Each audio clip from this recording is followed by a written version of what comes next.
नमस्कार। आकाशवाणी से प्रस्तुत है समाचार प्रभात।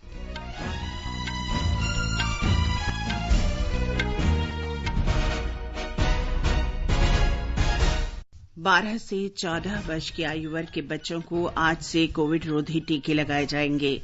60 वर्ष और उससे अधिक आयु वर्ग के लोगों को भी अब एहतियाती टीके आज से। प्रधानमंत्री नरेंद्र मोदी ने ऑपरेशन गंगा में शामिल विभिन्न पक्षों के साथ बातचीत की। अभियान की सफलता के लिए अथक प्रयास करने वाले सभी पक्षों की प्रशंसा की। यूक्रेन से करीब 22,500 भारतीयों को सुरक्षित निकाला गया। रूस और यूक्रेन आज बातचीत जारी रखेंगे। अमेरिका और यूरोपीय संघ ने रूस पर नए प्रतिबंध लगाए। रूस ने भी अमेरिका के राष्ट्रपति जो बाइडेन और अन्य शीर्ष अधिकारियों पर प्रतिबंध लगाया। आम आदमी पार्टी नेता भगवंत मान आज पंजाब के मुख्यमंत्री पद की शपथ लेंगे। भारत इस वर्ष होने वाले फिडे शतरंज ओलंपियाड की मेजबानी करेगा। 18 वर्ष से कम आयु वर्ग की सैफ महिला फुटबॉल चैंपियनशिप में भारत ने नेपाल को 7-0 से हराया और महिला क्रिकेट विश्व कप में भारत और मौजूदा चैंपियन इंग्लैंड के बीच मैच जारी। इंग्लैंड ने टॉस जीतकर भारत को बल्लेबाजी के लिए आमंत्रित किया। समाचार प्रभात में देवेंद्र त्रिपाठी के साथ मैं चंद्रिका जोशी। कोविड से सुरक्षित रहने के लिए आपसे अपील है, कृपया इन सरल उपायों का पालन अवश्य करें।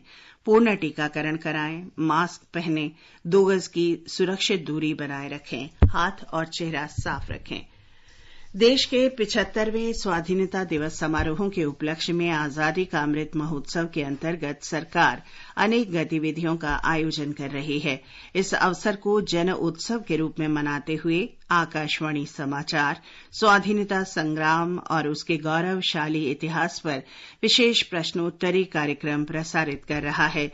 ये क्विज 15 अगस्त 2022 तक प्रत्येक सोमवार और मंगलवार को समाचार प्रभात में प्रसारित होगा।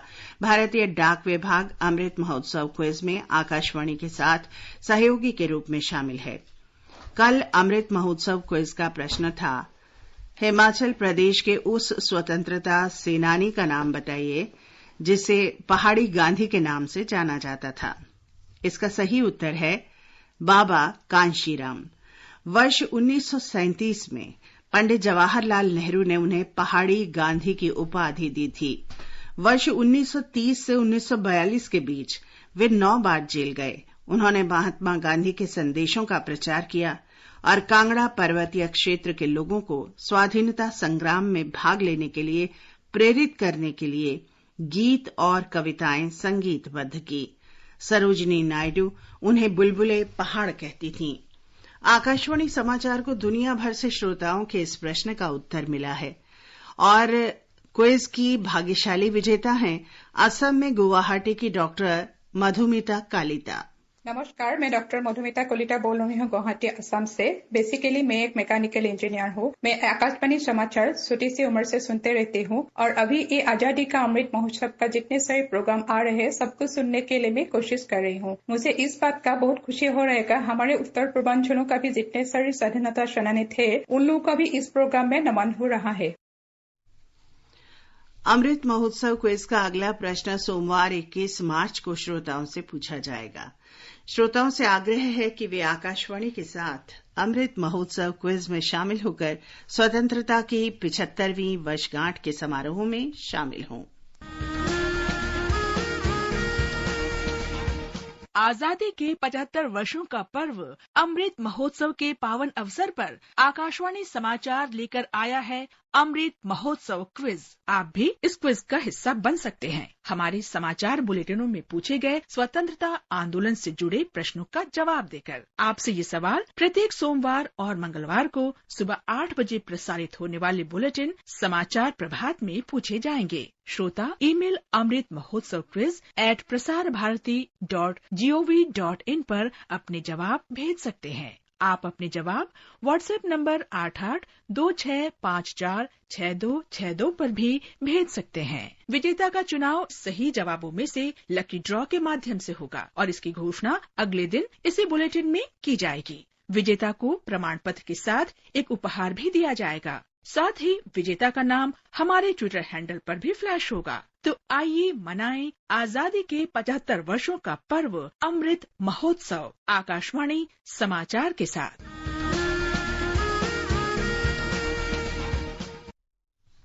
और अब समाचार।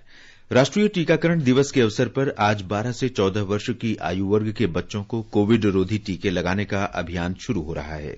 इस आयु वर्ग के बच्चों को कॉर्बेवैक्स टीका लगाया जाएगा। कॉर्बेवैक्स का निर्माण हैदराबाद की बायोलॉजिकल ई लिमिटेड ने किया है। टीके लगवाने के लिए पंजीकरण सुबह 9 बजे से ऑनलाइन या सीधे टीकाकरण केंद्र पर जाकर किया जा सकता है। 60 वर्ष और अधिक आयु वर्ग के लोगों को भी अब एहतियाती टीके लगाए जाएंगे। कोविड के दूसरे टीके के 9 महीने पूरे होने के बाद ही एहतियाती टीका लगाया जा सकता है। केंद्र ने इस बारे में सभी राज्यों और केंद्र शासित प्रदेशों के मुख्य सचिवों और प्रशासकों को विस्तृत दिशा निर्देश भेजे हैं। ब्यौरा हमारी संवाददाता से। राज्यों को यह निर्देश दिया गया है कि टीकाकरण की तिथि तक 12 वर्ष आयु पूरे करने वाले बच्चों को ही कोविड का टीका लगाया जाए। यदि लाभार्थी पंजीकृत है लेकिन उसने 12 वर्ष की आयु पूरी नहीं की है तो उसे कोविड का टीका नहीं लगाया जाएगा। टीकाकरण करने वाले कर्मियों को सलाह दी गई है कि 12 से 14 आयु वर्ग के लाभार्थियों को लगाए जाने वाले वैक्सीन का आपस में मिश्रण न हो। राज्यों और केंद्र शासित प्रदेशों को सूचित किया गया है कि फिलहाल कोविन पोर्टल पर लाभार्थियों की आयु को जन्म वर्ष के आधार पर चुना जा रहा है। कोविन को अपडेट भी किया जा रहा है। तब तक उम्र के सत्यापन की जिम्मेदारी टीका लगाने वाले मेडिकल स्टाफ की होगी। एक बार कोविन के अपडेट हो जाने के बाद सिस्टम डिफॉल्ट रूप से लाभार्थियों का पंजीकरण करेगा और उन लाभार्थियों के पंजीकरण स्वीकार नहीं करेगा जिनकी नियम के अनुसार आयु कम है। आकाशवाणी समाचार के लिए दिल्ली से मैं सुपर्णा सैकिया। आकाशवाणी से विशेष बातचीत में कोविड कार्यबल के अध्यक्ष एनके अरोड़ा ने कॉर्बेवैक्स टीके के बारे में और जानकारी दी। बच्चों को कोई भूखे पेट या खाली पेट जाने की जरूरत नहीं है। हाँ, टीका लगने के बाद आधा घंटा टीकाकरण केंद्र पर रुकना है और उसके बाद एक अपनी सामान्य जो जीवन है, जो अपनी दिनचर्या है, वो बच्चा अपना कर सकता है, चाहे वो स्कूल जा रहा हो या कुछ खेल कूद करना हो। तीसरी चीज ये है कि ये वाला जो टीका कॉर्बेवैक्स लगाया जा रहा है, इसके साइड इफेक्ट बहुत ही कम है या ना के बराबर है। बल्कि इंजेक्शन जहाँ लगाया जा सकता है, बहुत कभी कभार वहाँ पर हल्का दर्द हो सकता है या सूजन हो सकती है। उस स्थिति में आपके जो टीकाकरण केंद्र पे जो व्यक्ति हैं वो आपको बताएंगे कि पैरासिटामोल की गोली या सिरप दिया जा सकता है और उसके अलावा कुछ भी चिंता करने की आवश्यकता नहीं। प्रधानमंत्री नरेंद्र मोदी ने कल संकटग्रस्त यूक्रेन से भारतीयों को सुरक्षित निकालने के अभियान ऑपरेशन गंगा में शामिल दूतावास अधिकारियों और अन्य संगठनों के प्रतिनिधियों के साथ बातचीत की। बातचीत में यूक्रेन, पोलैंड, स्लोवाकिया, रोमानिया और हंगरी में रहने वाले भारतीय समुदाय और निजी क्षेत्र के प्रतिनिधियों ने अपने अनुभव साझा किए। प्रधानमंत्री ने ऑपरेशन गंगा की सफलता में अथक प्रयास के लिए भारतीय समुदाय के प्रतिनिधियों, स्वयंसेवी समूहों, कंपनियों, निजी तौर पर शामिल रहे व्यक्तियों और सरकारी अधिकारियों की सराहना की। प्रधानमंत्री ने विभिन्न सामुदायिक संगठनों की प्रशंसा करते हुए कहा कि उनकी निस्वार्थ सेवा भारतीय सभ्यता के निहित मूल्यों का प्रतिरूप है, जिसे उन्होंने विदेशी धरती पर भी कायम रखा है। प्रधानमंत्री नरेंद्र मोदी ने सभी विदेशी सरकारों से मिले समर्थन पर भी आभार व्यक्त किया। विदेश मंत्री सुब्रमण्यम जयशंकर ने कहा है कि संकटग्रस्त यूक्रेन में चुनौतीपूर्ण परिस्थितियों के बीच 22,500 से अधिक भारतीय नागरिकों को सुरक्षित स्वदेश लाया गया है। संसद के दोनों सदनों में यूक्रेन की स्थिति पर जानकारी देते हुए विदेश मंत्री ने कहा कि ऑपरेशन गंगा भारत की उस प्रतिबद्धता का साक्षी है जो विदेशों में संकट में फंसे भारतीयों को ये विश्वास दिलाता है कि वे अपनी सरकार पर भरोसा रख सकते हैं। यूक्रेन के एक शीर्ष वार्ताकार ने कहा है कि रूस के साथ वार्ता आज भी जारी रहेगी। यूक्रेन के राष्ट्रपति वोलोदिमीर जेलेंस्की के सलाहकार मिखाइल पोडोलियाक ने सोमवार और मंगलवार को वीडियो माध्यम से रूसी वार्ताकारों से बातचीत की। उन्होंने वार्ता को बहुत कठिन और पेचीदा बताया। उन्होंने कहा कि दोनों पक्षों में मूलभूत अंतर्विरोध हैं, लेकिन फिर भी समझौते की गुंजाइश है। इससे पहले दोनों पक्षों में बेलारूस में 3 दौर की वार्ता हुई, लेकिन कोई समाधान नहीं निकला। रूसी और यूक्रेनी दोनों वार्ताकारों ने अपनी बातों में उम्मीद दिखाई, पर बातचीत का विवरण नहीं दिया। अमेरिका ने रूस पर नए प्रतिबंधों की घोषणा की है। ये प्रतिबंध रूस की सरकार के वरिष्ठ सैन्य अधिकारियों सहित अन्य अधिकारियों पर लगाए गए हैं। रूस के सहयोगी बेलारूस के राष्ट्रपति अलेक्जेंडर लुकाशेंको और उनकी पत्नी पर भी प्रतिबंध लगाए गए हैं। ये प्रतिबंध अमेरिका के मैग्निटस्की अधिनियम के अंतर्गत लगाए गए हैं। अमेरिकी संसद ने वर्ष 2012 में ये अधिनियम पारित किया था, जिसमें मानव अधिकारों के उल्लंघन में शामिल लोगों पर प्रतिबंध लगाने का प्रावधान है। यूरोपीय संघ ने रूस पर नए प्रतिबंध लगा दिए हैं। इनमें ऊर्जा क्षेत्र में निवेश पाबंदियों के अलावा विलासिता की वस्तुओं के निर्यात और इस्पात उत्पादों के आयात पर प्रतिबंध शामिल है। ब्रिटेन ने भी प्रतिबंधों का दायरा बढ़ाते हुए रूस को समर्थन देने वाले व्यापारियों की संपत्तियों के परिचालन पर रोक लगा दी है। रूस ने भी अमेरिकी राष्ट्रपति जो बाइडेन और 12 अन्य वरिष्ठ अमेरिकी अधिकारियों पर प्रतिबंध लगा दिए हैं। रूस के विदेश मंत्रालय ने एक वक्तव्य में कहा है कि मौजूदा अमेरिकी प्रशासन द्वारा लगाए गए रूस पर प्रतिबंधों के जवाब में यह कदम उठाया गया है। प्रतिबंधित व्यक्तियों की सूची में अमेरिका के विदेश मंत्री एंटनी ब्लिंकन और रक्षा मंत्री लॉयड ऑस्टिन भी शामिल हैं। रूस के विदेश मंत्रालय ने चेतावनी दी है कि वो सांसदों, व्यापारियों और मीडिया से जुड़े व्यक्तियों पर भी जल्द प्रतिबंध लगाएगा। यूक्रेन के प्रति समर्थन जताते हुए पोलैंड, चेक गणराज्य और स्लोवेनिया के प्रधानमंत्री रूसी सेना की बमबारी के बीच कल राजधानी कीव पहुंचे। पोलैंड के प्रधानमंत्री मात्युज मोरावियस्की ने कहा कि संकटग्रस्त कीव में इतिहास रचा जा रहा है और यहां अत्याचार का सामना कर स्वाधीनता के लिए संघर्ष जारी है। कीव में कल तक कर्फ्यू लगा रहेगा। आम आदमी पार्टी के नेता भगवंत मान आज पंजाब के मुख्यमंत्री पद की शपथ लेंगे।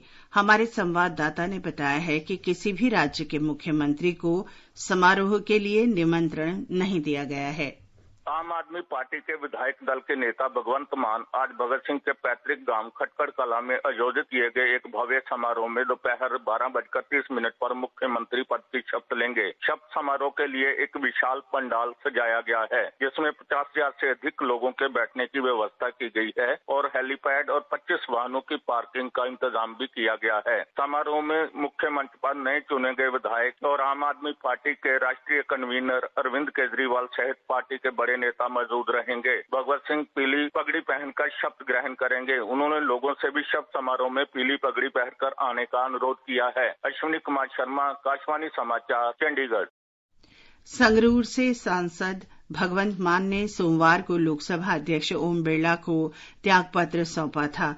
उन्होंने विधानसभा चुनाव में संगरूर जिले की धुरी सीट से जीत दर्ज की थी। कर्नाटक उच्च न्यायालय ने शिक्षा संस्थानों में हिजाब पर प्रतिबंध को चुनौती देने वाली विभिन्न याचिकाओं को कल खारिज कर दिया। न्यायालय ने कहा कि हिजाब पहनना इस्लाम की अनिवार्य धार्मिक प्रथा नहीं है। न्यायालय की 3 सदस्यीय खंडपीठ ने कहा कि 5 फरवरी के सरकारी आदेश को अमान्य करने का कोई मामला नहीं बनता। हिजाब विवाद इस वर्ष जनवरी में उडुपी जिले से शुरू हुआ था। बिहार विद्यालय परीक्षा बोर्ड आज दोपहर 3 बजे 12वीं कक्षा के परिणाम घोषित करेगा। 12वीं की परीक्षाओं में शामिल हुए अभ्यर्थी आधिकारिक वेबसाइट biharboardonline.com और biharboardonline.bihar.gov.in पर अपने परिणाम देख सकते हैं। विदेश राज्य मंत्री मीनाक्षी लेखी ने कहा है कि सरकार ने बेटी बचाओ बेटी पढ़ाओ जैसे योजनाबद्ध अभियानों के माध्यम से महिला सशक्तिकरण सुनिश्चित करने के लिए कई उपाय किए हैं। अंतर्राष्ट्रीय महिला दिवस के अवसर पर जेनेवा में कल संयुक्त राष्ट्र में भारत के स्थायी मिशन के कार्यक्रम में श्रीमती लेखी ने वर्चुअल माध्यम से भाग लिया।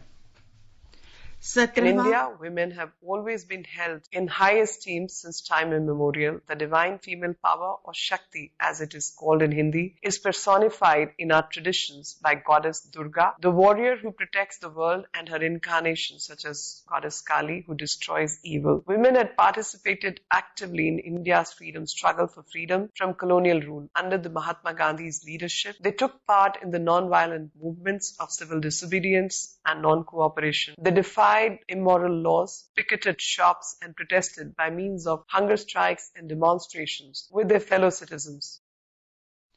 17वां मुंबई अंतर्राष्ट्रीय फिल्म समारोह इस वर्ष 29 मई से 4 जून तक मुंबई के फिल्म प्रभाग परिसर में आयोजित किया जाएगा। इसमें भाग लेने के लिए फिल्म निर्माता अपने वृत्तचित्र, लघु कथा फिल्में और एनिमेशन फिल्में 20 मार्च रविवार तक भेज सकते हैं। एक रिपोर्ट।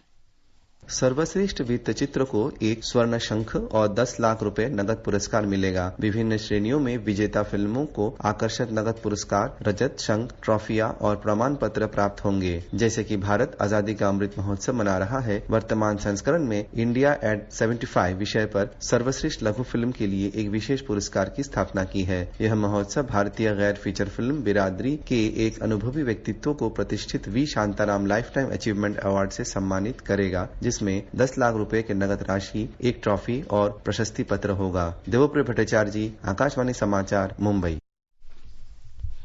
आगे बढ़ने से पहले एक नजर मुख्य समाचारों पर। 12 से 14 वर्ष की आयु वर्ग के बच्चों को आज से कोविड रोधी टीके लगाए जाएंगे। 60 वर्ष और उससे अधिक आयु वर्ग के लोगों को भी अब एहतियाती टीके आज से। प्रधानमंत्री नरेंद्र मोदी ने ऑपरेशन गंगा में शामिल विभिन्न पक्षों के साथ बातचीत की। अभियान की सफलता के लिए अथक प्रयास करने वाले सभी पक्षों की उन्होंने प्रशंसा की। यूक्रेन से करीब 22,500 भारतीयों को सुरक्षित निकाला गया। रूस और यूक्रेन आज बातचीत जारी रखेंगे।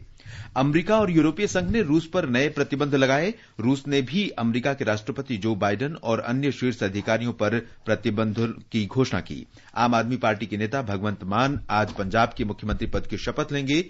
भारत इस वर्ष होने वाले फिडे शतरंज ओलंपियाड की मेजबानी करेगा। अंडर 18 सैफ महिला फुटबॉल चैंपियनशिप में भारत ने नेपाल को 7-0 से हराया और महिला क्रिकेट विश्व कप में भारत और मौजूदा चैंपियन इंग्लैंड के बीच मैच जारी। इंग्लैंड ने टॉस जीतकर भारत को बल्लेबाजी के लिए आमंत्रित किया। न्यूजीलैंड में महिला क्रिकेट विश्व कप में भारत और मौजूदा चैंपियन इंग्लैंड के बीच मैच जारी है। ताजा समाचार मिलने तक भारत ने 25वें ओवर में 7 विकेट पर 86 रन बना लिए थे। इंग्लैंड ने टॉस जीतकर भारत को बल्लेबाजी के लिए आमंत्रित किया।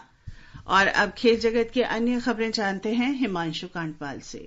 भारत ने इस वर्ष होने वाले फिडे शतरंज ओलंपियाड की मेजबानी हासिल कर ली है। ये टूर्नामेंट चेन्नई में 16 जुलाई से 8 अगस्त के बीच आयोजित किया जाएगा। शतरंज ओलंपियाड पहले रूस में आयोजित होना था, लेकिन यूक्रेन पर हमले के बाद फिडे ने रूस में ये टूर्नामेंट नहीं कराने का फैसला किया। 1927 में इस टूर्नामेंट की शुरुआत होने के बाद भारत पहली बार शतरंज ओलंपियाड की मेजबानी करेगा। टूर्नामेंट में पूरी दुनिया से लगभग 2000 प्रतिभागी शामिल होंगे। उधर जमशेदपुर में अंडर 18 सैफ महिला फुटबॉल चैंपियनशिप में कल भारत ने नेपाल को 7-0 से हरा दिया। भारतीय टीम हाफ टाइम तक 3-0 से आगे थी। भारत अब शनिवार को बांग्लादेश से खेलेगा। आकाशवाणी समाचार के लिए हिमांशु कांडपाल। आजादी का अमृत महोत्सव के अंतर्गत आइए अब सुनते हैं आकाशवाणी की विशेष प्रस्तुति आजादी का सफर। आजादी का अमृत महोत्सव।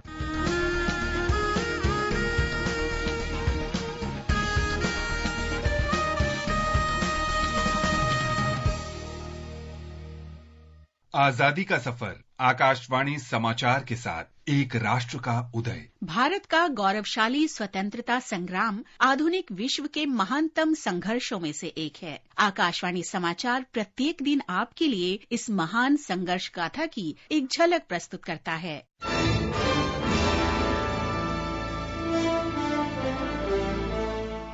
16 मार्च 1912 को महात्मा गांधी ने अनुबंध प्रणाली खत्म करने के गोपाल कृष्ण गोखले के प्रयासों की सराहना की थी। ये प्रणाली 1830 के दशक में शुरू हुई थी। इसके तहत भारतीयों से एक कानूनी समझौते पर हस्ताक्षर के लिए कहा जाता था, जिसके तहत उन्हें कम से कम 5 वर्ष के लिए मुख्य रूप से चीनी मिल क्षेत्रों में काम करने के लिए बाहर जाने की सहमति देनी होती थी। हालांकि शुगर एस्टेट में दयनीय स्थिति और वहां अंग्रेजों और स्थानीय लोगों के बीच संघर्ष ने औपनिवेशिक सरकार के खिलाफ व्यापक विरोध को बढ़ावा दिया।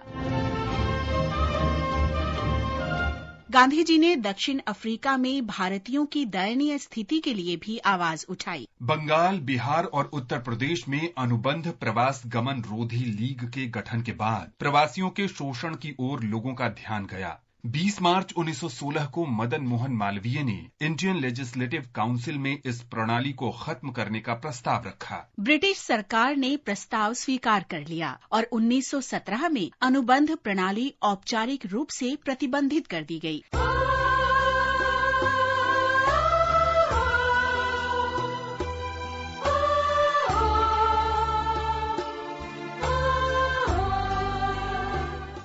आज हम क्रांतिकारी स्वतंत्रता सेनानी तारकेश्वर दस्तीदार को भी याद कर रहे हैं। दस्तीदार ने 16 मार्च 1931 को पाटिया पुलिस थाने में चटगांव के सहायक उप निरीक्षक को गोली मारकर घायल कर दिया था। इंडियन रिपब्लिकन आर्मी के सदस्य तारकेश्वर सूर्य सेन के साथ 18 अप्रैल 1930 को चटगांव शास्त्रागार पर हुए हमले में भी शामिल थे।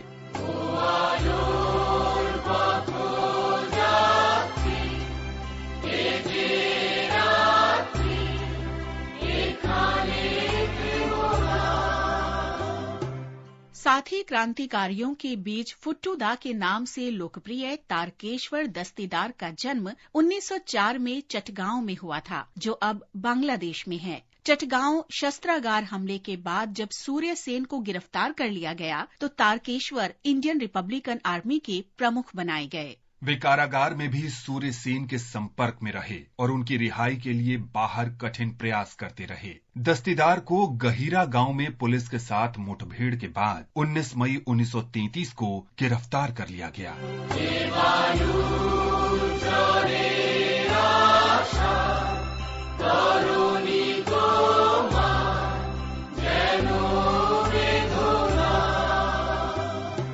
तारकेश्वर पर मुकदमा चलाया गया और सूर्य सेन के साथ 12 जनवरी 1934 को चटगांव जिला जेल में उन्हें फांसी दे दी गई। बताया जाता है कि उनके शवों को एक जहाज के बॉयलर में डाल दिया गया था। इन महान स्वतंत्रता सेनानियों को हमारा शत शत नमन।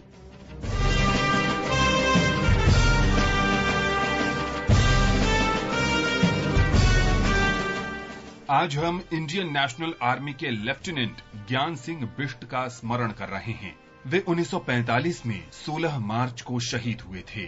तत्कालीन उत्तरांचल के निवासी ज्ञान सिंह अंग्रेजों का मुकाबला करते हुए इम्फाल फ्रंट की ओर बढ़ने के लिए म्यांमार में तैनात थे। सिंह और उनके साथियों को भारत बर्मा सीमा के निकट रणनीतिक रूप से महत्वपूर्ण पहाड़ी पर अधिकार करने का मिशन सौंपा गया था। इंडियन नेशनल आर्मी के सदस्य ब्रिटिश सैनिकों के साथ लगभग 2 घंटे की भीषण लड़ाई के बाद शत्रुओं को अपने स्थान से हटाने में सफल रहे। हालांकि ज्ञान सिंह और इंडियन नेशनल आर्मी के 40 से अधिक सैनिक 16 मार्च 1945 को इस युद्ध में शहीद हो गए। इन महान शहीदों को हमारी श्रद्धांजलि।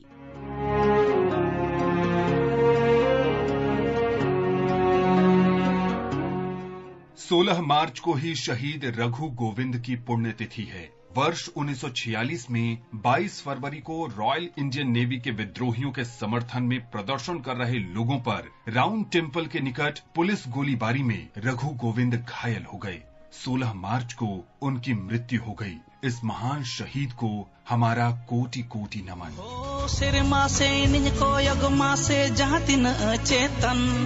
सोमला मासे ऊनगे चेतन बंदे मातरम। आज हम शहीद नूना मुर्मू को भी याद कर रहे हैं। 16 मार्च 1944 को दुमका जेल में उनकी मृत्यु हुई थी। नूना मुर्मू का जन्म झारखंड के संथाल परगना में हुआ था। लाल मुर्मू के पुत्र नूना ने 1942 के भारत छोड़ो आंदोलन में सक्रियता से भाग लिया। 1943 में दुमका के लाठी पहाड़ आंदोलन में भाग लेने के आरोप में उन्हें गिरफ्तार कर लिया गया और 5 वर्ष के कठोर कारावास की सजा दी गई। दुमका जेल में ही 16 मार्च 1944 को उनकी मृत्यु हो गई। देश की माटी के इस वीर सपूत को आकाशवाणी समाचार का नमन। बंदे मातरम। आकाशवाणी समाचार के साथ आजादी का सफर की ये कड़ी संपन्न होती है। कल फिर मिलेंगे अगली कड़ी के साथ।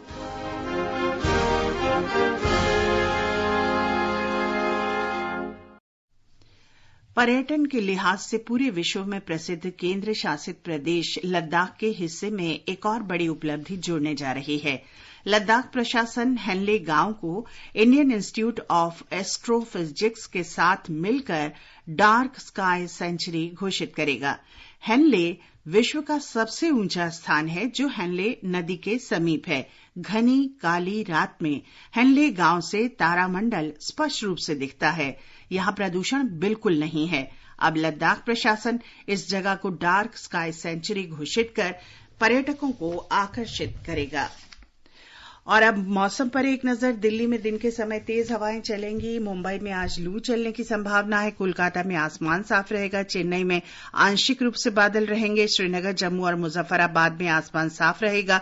लेह और गिलगित में बादल छाए रहेंगे। न्यूनतम तापमान यहां 1 डिग्री और अधिकतम 31 डिग्री सेल्सियस के बीच रहने का अनुमान है।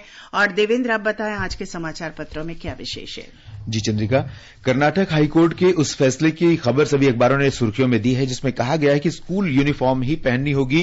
छात्राओं की याचिकाएं खारिज। अदालत ने कहा यूनिफॉर्म तर्कपूर्ण आचार संहिता है जिसका विद्यार्थी नहीं कर सकते विरोध। हिंदुस्तान ने अदालत के फैसले के 3 प्रमुख आधार विस्तार से बताए हैं।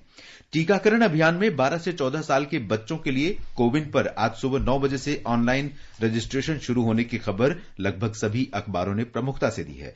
अखबारों ने संसद के समक्ष रक्षा मंत्री के बयान को भी महत्व दिया है जिसमें उन्होंने कहा है कि हमारी मिसाइल प्रणाली पूरी तरह विश्वसनीय और सुरक्षित है।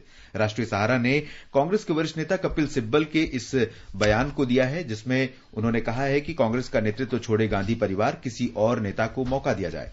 दिल्ली और मुंबई में अभी से लगातार तापमान में बढ़ोतरी को दैनिक भास्कर ने अहमियत दी है। लिखा है होली के बाद दिल्ली में 37 डिग्री तक जा सकता है तापमान। मुंबई में 40 डिग्री रिकॉर्ड किया गया। 5 साल में चौथी बार राजस्थान और गुजरात में गर्मी सामान्य से बहुत ऊपर। हिंदुस्तान ने बदलाव शीर्षक से लिखा है राजधानी की जगह वंदे भारत रेलगाड़ी चलेंगी जो पहले से जल्दी घर पहुंचाएंगी। पत्र लिखता है सफर का नया अनुभव लेने के साथ इसमें ईंधन खपत होगी कम। अमर उजाला ने लिखा है होली के दिन 18 मार्च को मेट्रो सेवाएं दोपहर 2:30 बजे के बाद शुरू होंगी। डीटीसी की बसें भी 2 बजे के बाद ही चलेंगी। और अंत में मुख्य समाचार एक बार फिर। 12 से 14 वर्ष की आयु वर्ग के बच्चों को आज से कोविड रोधी टीके लगाए जाएंगे। 60 वर्ष और उससे अधिक आयु वर्ग के लोगों को भी अब एहतियाती टीके आज से। प्रधानमंत्री नरेंद्र मोदी ने ऑपरेशन गंगा में शामिल विभिन्न पक्षों के साथ बातचीत की। अभियान की सफलता के लिए अथक प्रयास करने वाले सभी पक्षों की प्रशंसा की। यूक्रेन से करीब 22,500 भारतीयों को सुरक्षित निकाला गया। रूस और यूक्रेन आज बातचीत जारी रखेंगे। अमेरिका और यूरोपीय संघ ने रूस पर नए प्रतिबंध लगाए। रूस ने भी अमेरिका के राष्ट्रपति जो बाइडेन और अन्य शीर्ष अधिकारियों पर प्रतिबंध लगाया। आम आदमी पार्टी के नेता भगवंत मान आज पंजाब के मुख्यमंत्री पद की शपथ लेंगे। भारत इस वर्ष होने वाले फिडे शतरंज ओलंपियाड की मेजबानी करेगा। अंडर 18 सैफ महिला फुटबॉल चैंपियनशिप में भारत ने नेपाल को 7-0 से हराया। और महिला क्रिकेट विश्व कप में भारत और मौजूदा चैंपियन इंग्लैंड के बीच मैच जारी। इसके साथ ही समाचार प्रभात का ये अंक समाप्त हुआ। नमस्कार।